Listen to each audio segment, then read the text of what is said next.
नमस्कार दोस्तों, आज हम बात करेंगे जीडीएस यानी ग्रामीण डाक सेवक के बारे में। बहुत सारे युवक और युवतियां ऐसे हैं जो जीडीएस में नौकरी पाना चाहते हैं। यह भर्ती हर साल 2 बार निकलती है, इस साल भी निकली है और पहली ये भर्ती है इस साल की और दूसरी भर्ती भी जल्द निकलने वाली है। आप लोग अगर एक जल्दी सरकारी नौकरी पाना चाहते हो तो इससे बेस्ट कोई आपके लिए भर्ती हो ही नहीं सकती। तो नए जो कैंडिडेट्स इस साल जीडीएस के पद पर नौकरी लगे हैं वो भी थोड़ा देखें कि क्या होता है जीडीएस। सब कुछ बातें करेंगे, वीडियो में लास्ट तक जरूर बने रहिएगा।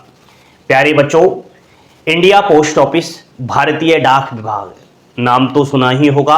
आपके पंचायत समिति, गांव स्तर पर पोस्ट ऑफिस होंगे, ब्रांच ऑफिस होंगे, सब ऑफिस होंगे, हेड ऑफिस होंगे। वहाँ पर ये जीडीएस कर्मचारी लगे हुए होते हैं। आगे जारी रखते हैं बात को। जीडीएस ग्रामीण डाक सेवक क्या है तो आपको पता चल चुका है। जीडीएस को हम ग्रामीण डाक सेवक के नाम से जानते हैं। ये क्या है तो साथियों, इंडिया पोस्ट का एक ग्रामीण स्तर का कर्मचारी होता है जीडीएस। यह गांवों में डाक सेवा जैसे कि चिट्ठी देना, पार्सल, पैसे पहुंचाने और पोस्ट ऑफिस का काम संभालता है। आपने देखा कि ग्रामीण क्षेत्रों के पोस्ट ऑफिस के अंदर, शहरी क्षेत्रों के हेड ऑफिस, सब ऑफिस के अंदर यह ग्रामीण डाक सेवक काम करता है। आज जितनी भी पोस्ट ऑफिस संबंधी कार्य होता है अंदर बैठकर करता है और बाहर भी यह चिट्ठियां वितरण, पैसे, ये सब कुछ करता है, डिलीवरीज। साथियों, हमने बात की यहाँ पर जीडीएस ग्रामीण डाक सेवक क्या है, इससे आपके बहुत कुछ समझ में आया होगा। अब हम बात करेंगे जॉब प्रोफाइल क्या है। तो काफ़ी सारे भाई बहन जो जीडीएस के पद पर जॉब लगते हैं तो उनको क्या काम करना होता है। जीडीएस में अलग अलग पोस्ट होती है, पहले तो यही आपको समझना चाहिए। बहुत सारे स्टूडेंट्स जीडीएस बनते हैं लेकिन वो अलग अलग पोस्ट पर बनते हैं। एक तो होता है बीपीएम जिसे हम ब्रांच पोस्ट मास्टर कहते हैं। एक होता है अब एबीपीएम जिसको हम असिस्टेंट ब्रांच पोस्ट मास्टर कहते हैं, यानी कि बीपीएम का असिस्टेंट एबीपीएम। और थर्ड नंबर पर होता है डाक सेवक। तीनों के अलग अलग कार्य होते हैं। बीपीएम का काम होता है ऑफिस वर्क, एबीपीएम और डाक सेवक का काम होता है फील्ड वर्क। फील्ड में ये डाक विभाग की चिट्ठियां पहुंचाने का कार्य करता है। अगली बात, इनका काम पोस्ट ऑफिस चलाना, रिकॉर्ड रखना और ग्रामीण लोगों की सेवाओं देना। ग्रामीण लोगों को बहुत सारी ये सेवाएं देते हैं, उनको चिट्ठियां वितरण करते हैं या कोई भी सरकार की योजनाएं आते हैं उनका प्रचार प्रसार करते हैं। सुकन्या समृद्धि योजना में बेटी का खाता खुलवाने में मदद करते हैं। किसी का आधार कार्ड बनवाना है वो बनाते हैं, अपडेट करना है, वो सब कार्य। आजकल तो डाक विभाग ने पोस्ट ऑफिस में ये भी एक सुविधा चालू कर दी है पासपोर्ट्स बनाने की। तो बहुत सारी जो कार्य होते हैं कि मैं समझता हूँ जीडीएस संभालता है। साथियों, काम क्या करना पड़ता है ये भी थोड़ा मैं आपको समझाने का प्रयास कर रहा हूँ। तो जीडीएस का काम काफ़ी प्रैक्टिकली होता है, जैसे कि चिट्ठी और पार्सल घर घर पहुंचाता है। कोई भी आपने मान लिया जाए आधार कार्ड बनवाया, आधार कार्ड में कोई अपडेट करवाया तो वो आपके पोस्ट ऑफिस में अपडेट होकर या नया आधार कार्ड आएगा। तो आपको कैसे पता चलेगा कि वो आया नहीं आया।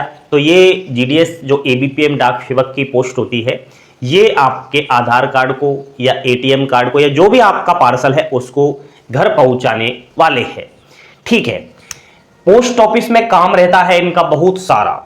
चिट्ठियां एकत्रित करना, जगह पर रखना, व्यवस्थित रखना, रिकॉर्ड रखना, मोबाइल हैंडलिंग डिवाइस का रखरखाव रखना, ये सारे कार्य होते हैं। पैसे जमा और निकासी आईपीपीबी के माध्यम से। बहुत सारे GDS India post payments bank से भी जुड़े हैं। तो इनका कार्य होता है निकासी और जमा। ठीक है, पैसे आप सब जानते हो, एक डाक विभाग का बैंक भी है, इंडियन पोस्ट पेमेंट बैंक। तो इसमें ये कार्य होते हैं। सरकारी योजनाओं की जानकारी देना। बहुत सारी सरकार की योजनाएं होती है जो लोगों को पता नहीं होता है, तो ये लोग क्या करते हैं, उन योजनाओं का घर घर जाकर के प्रचार प्रसार करते हैं, लोगों को उस योजना से जोड़ते हैं, उस योजना का लाभ बताते हैं। तो ये सारे कार्य यहां पर एक जीडीएस एम्प्लॉइज को करने होते हैं। साथियों, कितने प्रतिशत वालों का चयन होता है, ये सबसे अच्छा और बेहतरीन तरीके से आपने सवाल किया। तो जीडीएस में कोई एग्जाम्स नहीं होता है, ये तो सबको पता होना चाहिए। डायरेक्ट ये वैकेंसी आती है, इसके ऑनलाइन फॉर्म भरे जाते हैं और कोई एग्जाम्स होता नहीं। सिलेक्शन पूरी तरह 10वीं के परसेंटेज मेरिट पर होता है। आपकी 10वीं में कितने परसेंटेज है उसको देख करके ही फाइनली सिलेक्शन हो जाता है। उदाहरण के तौर पर मैं एग्जाम्पल के तौर पर आपको समझाने वाला हूं। जैसे कोई जनरल से फॉर्म अप्लाई करता है, अनरिजर्व कैटेगरी ईडब्ल्यूएस से फॉर्म अप्लाई करता है, तो 85 से और 95 तक उसका सिलेक्शन हो जाता है। अब आप कहोगे इस साल सर फर्स्ट लिस्ट आ गई, सेकंड लिस्ट आ गई, हमारा तो 95 पर सिलेक्शन नहीं हुआ। तो ये थोड़ा आप लोगों को समझना चाहिए। मैं आपको वही चीज समझाने वाला हूं। ओबीसी 80 से और 90% तक, SC ST 70 से 85% पर, PH कैटेगरी 50 से 60%। यानी जो दिव्यांग भाईजन है वो प्लीज इस भर्ती का फॉर्म जरूर अप्लाई करें। अगर आपकी 50% भी है ना 10वीं में, तो भी आप डायरेक्ट नौकरी लग सकते हो। बाकी तो साथियों, ये जो कट ऑफ है हर स्टेट्स की, हर डिविजन्स की और हर ऑफिस की अलग अलग है, वैकेंसी के हिसाब से बदलती रहती है। कितनी वहां पर वैकेंसीज आई है, जैसे कि मान लिया जाए आपका राजस्थान सर्किल है, राजस्थान से वैकेंसी आई लगभग 100। उदाहरण के तौर पर समझना, 100 पोस्ट है टोटल राजस्थान से। राजस्थान में है 8 डिवीजन। उदाहरण के तौर पर समझना, 8 डिवीजनों में किसी डिवीजन की पहले डिवीजन में पोस्ट है, मान लिया जाए 10 है, आपका दूसरे में है 50 है, तीसरे में जो है 18 है, इस तरीके से पोस्ट है डिवीजन वार। तो राजस्थान में जो है कट ऑफ भी अलग अलग जाएगा। इस वाले डिवीजन की कट ऑफ हो सकता है 95 चली जाए, इस वाले डिवीजन की हो सकता है 70% रह जाए, इस वाले डिवीजन की हो सकता है 87% रह जाए। तो ये थोड़ा कट ऑफ इस तरीके से बनता है।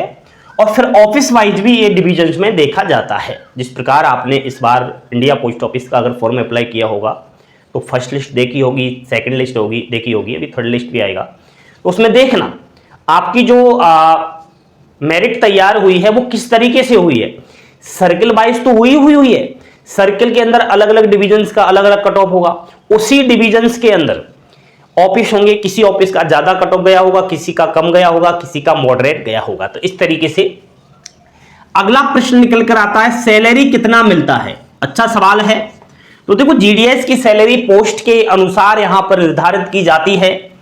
अगर हम बीपीएम की बात करें तो एक टीआरसीए जो होता है बीपीएम का 12,000 से 29,380 रुपए, और एबीपीएम और डाक सेवक का बराबर टीआरसी होता है 10,000 से 24,470 रुपए।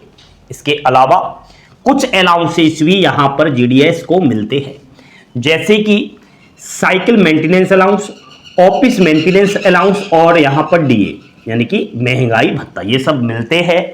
और जीडीएस का जो ड्यूटी टाइम होता है, मैं समझता हूं अगर आप लेवल 1 में हो, लेवल 1 में अगर आप हो तो आपका जो ड्यूटी टाइम है वो 4 घंटे रहेगा। लेकिन कोई लेवल 2 में है तो उसका ड्यूटी टाइम 5 घंटे रहेगा। तो ये भी चीज थोड़ा है। बाकी तो अच्छी जॉब्स है। अगर आप के बिना एग्जाम से डायरेक्ट 10th की परसेंटेज बेस्ड पर जॉब पाना चाहते हो, भारतीय डाक विभाग का एक कर्मचारी बनना चाहते हो, एक ग्रामीण सेवाएं आप देना चाहते हो जीडीएस के पद पर होते हुए, तो इस मौके को हाथ से ना गंवाएं, फॉर्म अप्लाई करें। अगर आपने फॉर्म अप्लाई किया है अब से पहले तो मुझे कमेंट करके भी बताएं, अपना परसेंटेज भी थोड़ा बता देना, और अब से पहले किस जगह से आपने अपना जीडीएस का फॉर्म डाला है वो भी मुझे थोड़ा बताना कैटेगरी सहित। वेट करूंगा कमेंट्स का। लाइक शेयर सब्सक्राइब तो आप कर ही देते हो। थैंक यू, धन्यवाद। पल पल की अपडेट्स जुड़े रहे अभिषेक क्लासेस के साथ। ठीक है।